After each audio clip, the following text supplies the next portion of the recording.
How does pharmacodynamics affect children's medication for disorders? Imagine giving a child a medicine and wondering how it actually works inside their body. That's where pharmacodynamics comes into play. It's all about what the drug does to the body, especially how it affects the brain and biochemical processes. When it comes to children, their bodies and brains are still growing and changing, which makes this process a lot more complex. Children's brains have developing neurotransmitter systems like dopamine, serotonin, and noradrenaline. These chemicals help control mood, attention, and behavior. Because these systems are still maturing, medications can act differently in children than in adults. For example, some drugs might cause side effects that aren't common in grown-ups. Children might experience more movement-related side effects from antipsychotics or even paradoxical reactions from medications like selective serotonin reuptake inhibitors.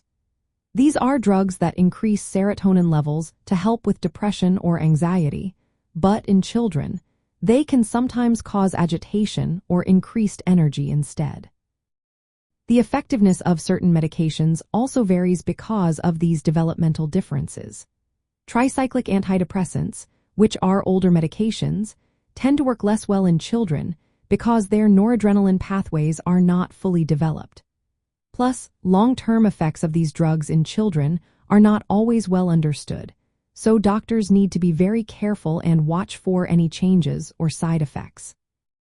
Understanding pharmacodynamics is especially important when considering emotional regulation and mental health support for kids.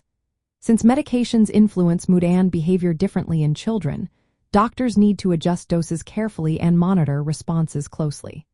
This helps ensure the medication is helping without causing harm. Sometimes, this means starting with lower doses and gradually increasing them based on how the child responds. Support systems and therapy are also key parts of treatment. Medications can be combined with therapy and other holistic approaches to help children build resilience and emotional strength. For example, behavioral therapy can work alongside medication to improve outcomes.